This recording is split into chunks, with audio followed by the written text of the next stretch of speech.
tugas-tugas Rasulullah SAW dalam 4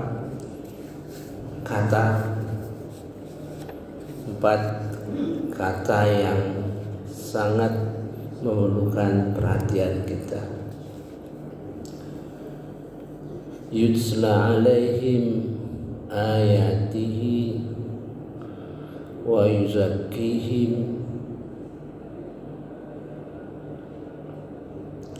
yatslu alaihim ayatihi wa yuzakkihim wa yu'allimuhumul kitab wal hikmah.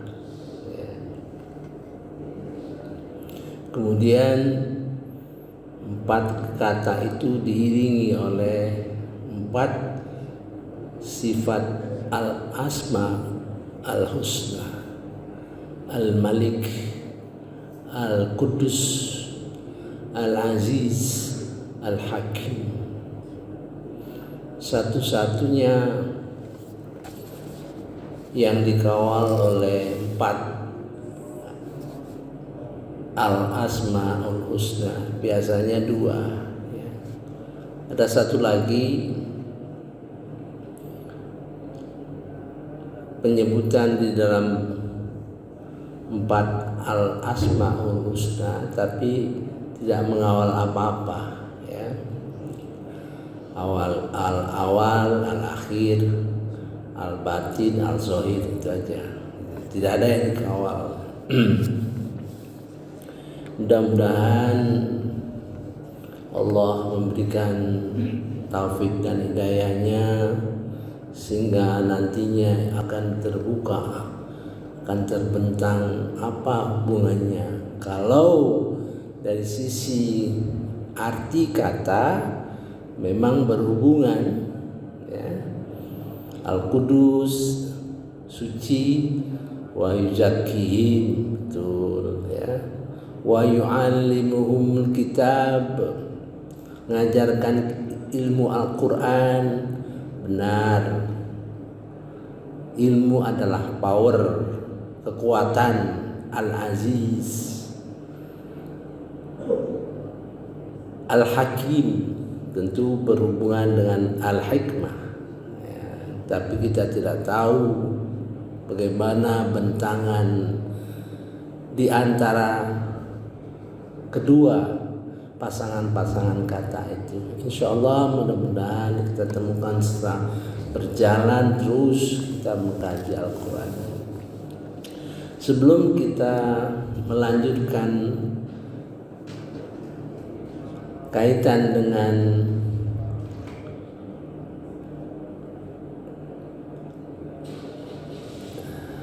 zikir ya, kemudian syukur, mari kita lihat surah Al-Insan ya, Al-Insan. A'udzu billahi minasyaitonir rajim. Bismillahirrahmanirrahim.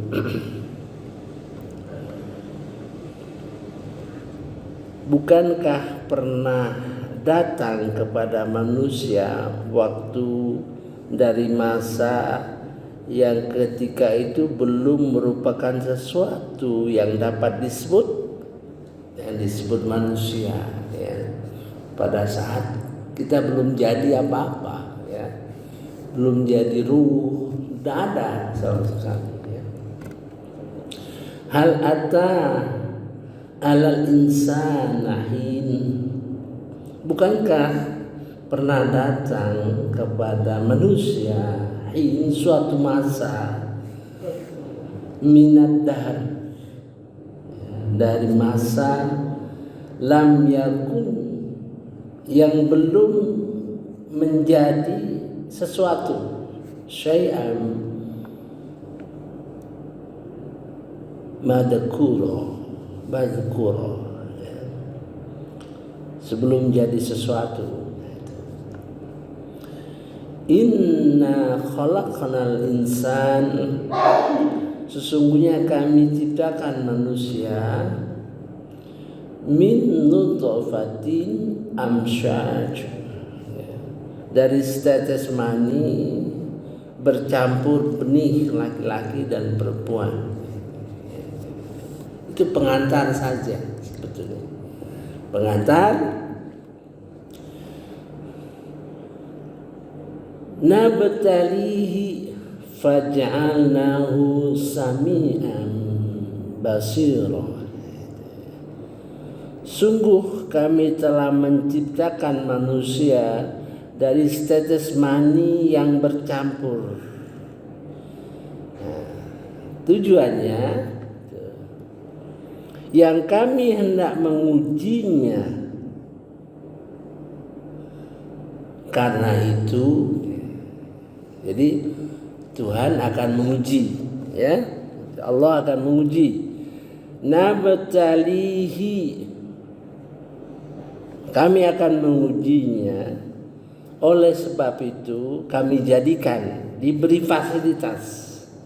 Faj'alnahu, kami jadikan mereka sami'an, orang yang mendengar, basiran, orang yang melihat. An-an itu sudah saya sampaikan sempurna, sehingga kita bisa menjadi orang yang sangat mampu melihat, sangat mampu mendengar. Makanya Rasulullah mengajarkan kita pada waktu subuh berangkat dari rumah berdoa, Allahumma ja'alni fi qalbi nuro wa fi basari nuro wa fi sam'i nuro wa fi lisani nuro. Ada 4 yang didoakan oleh Rasulullah sallallahu alaihi wasallam. Karena 2-nya itu berdasar, ya. Kalau sudah melihat, mampu melihat, mampu mendengar, kemampuan penglihatan kita, kemampuan pendengaran kita akan besar pengaruhnya pada hati kita, ya. Kalau hati kita mendengar, menaati, ya, maka akan besar kemampuan kita untuk melaksanakan. Itu lisan itu sebagai bentuk mewakili amal, gitu, ya.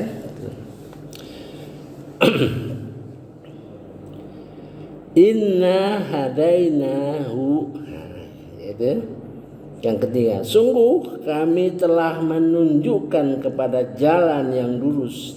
Jadi dengan kemampuan kita mendengar, kemampuan kita melihat, ya, itu sungguh Allah telah memberikan jalan yang lurus. Inna hadainahu sabil, sungguh kami telah menunjukkan jalan hidayah. Cuman jadinya, ya, imma syakiron, ada yang bersyukur, wa imma kafuron, ya. Ada yang bersyukur dan ada yang kafir, yang kufur. Jadi persoalan kita di dunia ini 2 saja. Apakah menjadi orang yang bersyukur atau orang yang kufur, kafir. Makanya syukur itu makom hati yang paling tinggi. Oleh sebab itu akan dirusak oleh setan. Di dalam surah Al-A'raf, lihat, ya. Jadi inna hadaina hussabil, jalan yang lurus. Nah, maka jalan yang lurus itu dan kondisi hati yang bersyukur itu yang akan dirusak oleh setan, ya. Mari kita lihat. Jadi kita tahu istilahnya itu tahu strukturnya, ya. Dengan tahu bahwa yang akan digoda oleh syaitan itu apa, kita tahu, maka kita mudah-mudahan bisa menghindarinya. Nah, kita sudah menyelesaikan hampir 30 rekaman cara-cara menghindari setan, ya, menurut Al-Quran. Cara-cara menaklukkan setan, ya, dalam Al-Quran. Sesudah bulan puasa kita selesaikan itu ya.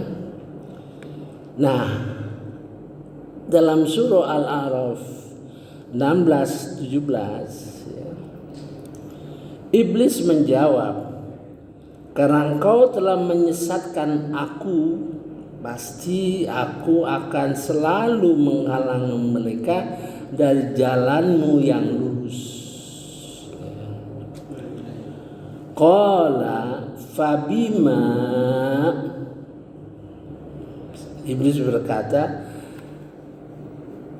maka karena aghwaytani, engkau telah memutuskan aku sesat. Ghawaya itu orang yang sesat bukan seorang sembarangan, nah, gitu ya. Bukan makhluk yang sembarangan dan menggunakan kata rawaya itu. Ibarat kita ini kalau ulama besar, penggunaan katanya itu ya, bukan sesat yang biasa-biasa saja. Sehingga dia bisa menyesatkan kita.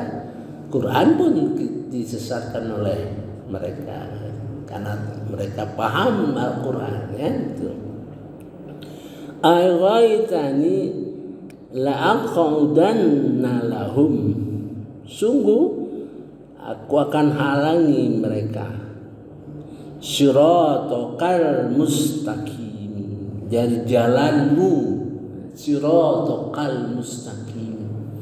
Jadi yang kita minta selalu ihdinas siratal mustaqim itu berusaha ya, sehingga menyimpang gitu ya.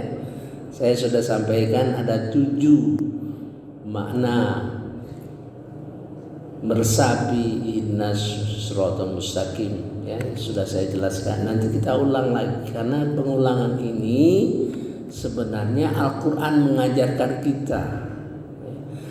Al-Quran mengajarkan kita. Al-Quran sering mengulang-ulang sesuatu, tapi selalu ditambah dengan ada tambahan, walaupun diulang, walaupun dengan kata-kata yang sama ya, selalu berulang. Itu ajaran Al-Quran bagi kita. Jadi kalau kita belajar juga nggak usah bosen-bosen, gitu ya. Sampai satu saat, istilah saya itu, kalau saya sering mengulang-ulang, terus Bapak Ibu sekalian mendengar, Pak Malen kok ngulang-ulang itu saja, itu berarti sudah lekat, sudah paham, gitu ya. Summa la'atiyannahum, kemudian pasti aku akan mendatangi mereka, baini aidihim, dari depan, min baini aidihim, dari depan, wa min khalfihim, dari belakang, wa an aymanihim, dari arah kanan, wa an syama'ihim, li'ilihim ya, dari kiri. Itu lambang bahwa setan itu akan mempengaruhi kita dari segala sudut, segala segi. Cuman ada pertanyaan ulama, mengapa enggak dari atas dan dari bawah? Ditafsirkanlah. Mudah-mudahan kalau kita didatangi malaikat nanti, itu kelihatan dari waktu sakaratul maut dari atas. Kalau dari atas malaikat, tidak mungkin dia dari atas, dari bawah. Dari bawah itu tempat kita sujud ya. Ada teman kita yang meninggal, sebelum meninggal dia cerita pada saya, karena sakitnya berulang-ulang, Pak Maladi di dalam sakit itu datangi teman-teman kita katanya. Ada yang si A, si B, C gitu, ngajak gitu. Untung dia belum sampai sakaratul maut ya, artinya sakit parah saja, datang seperti saya bilang, Pak itu bukan teman kita Pak, itu setan gitu. Setan, iblis ya. Jangan ikuti Pak gitu. karena datang dari atas dan dari bawah. Ya. Itu kajian orang-orang dulu tuh, orang-orang tua tuh kaji itu. Ya. Kemudian,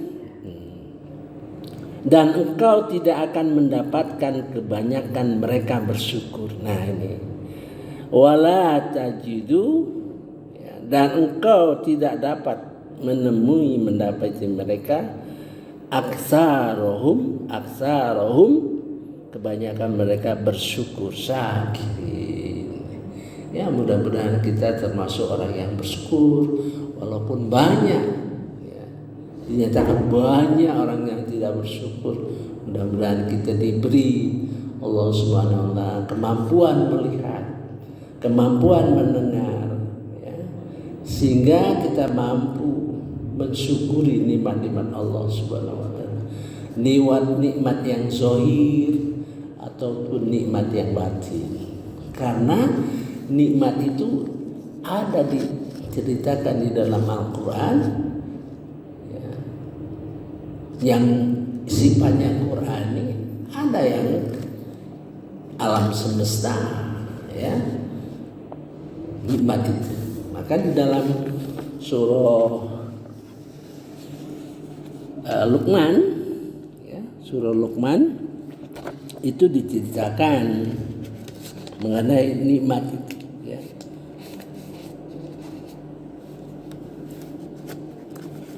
A'udzubillahi minasyaitonirrajim. Bismillahirrahmanirrahim. Ayat 20, surah Luqman ayat 20. Tidakkah kamu memperhatikan bahwa Allah menundukkan apa yang ada di langit dan apa yang ada di bumi untuk kepentinganmu dan menyempurnakan nikmatnya untukmu lahir dan batin. Kan? Alam tarau annallaha sakhkhara lakum ma fis samawati wa ma fil ardh. Ya. Tidakkah kamu perhatikan Allah menundukkan sakhkhara lakum untuk kamu apa yang ada di langit dan di bumi, wa asbagha alaikum ni'amahu zahiratan wa batinah. Ya. Untuk menyempurnakan untuk kamu, alaikum ya, pakai kum, ya. Ni'amahu nikmatnya, ya, nikmat batin dan nikmat zahir. Insyaallah kita bisa mempunyai kemampuan. Kata itu pengujian Allah Subhanahu wa Ta'ala menyediakan fasilitas penglihatan dan fasilitas pendengaran agar kita mampu untuk melihat betapa besarnya nikmat Allah Subhanahu wa Ta'ala. Mudah-mudahan semakin halus, ya. Ada orang misalnya orang yang menderita, mendapat musibah, ada yang melihat itu sebagai suatu cobaan, lebih lanjut dia melihat itu sebagai suatu nikmat. Nah, kemampuan kita untuk melihat apakah itu suatu nikmat, suatu musibah, ya, yang diberikan Allah kepada kita, tergantung kemampuan kita untuk melihat dan mendengar. Saya kira sementara cukup dulu ya untuk mengantarkan kita dalam perintah Allah Subhanahu wa Ta'ala dalam surah Al-Baqarah ayat 152.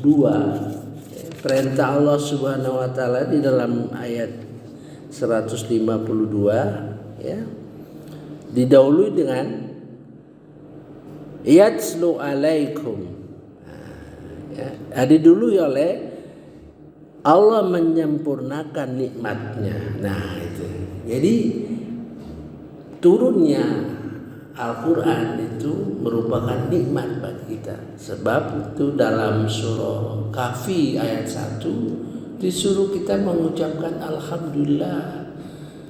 Alhamdulillahilladzi anzala 'ala kitaba wa lam yaj'al lahu iwaja. Syukur datangnya Al-Qur'an melalui Nabi Muhammad SAW yang isi Al-Qur'an itu tidak bengkok. Bagaimana kita mensyukuri? Ya. Fadhkuruni azkurkum, maka ingatlah aku akan ingat kalian. Ini terjadi respon. Kita ingat kepada Allah, Allah pun ingat kepada kita. Dalam arti, kalau kita ingat kepada Allah, Dia menambah petunjuknya, menambah rasa dekat kepada Allah dan seterusnya. Ya.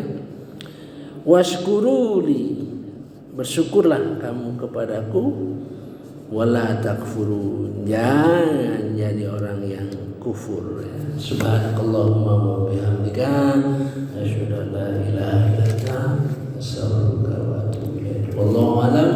Wassalamualaikum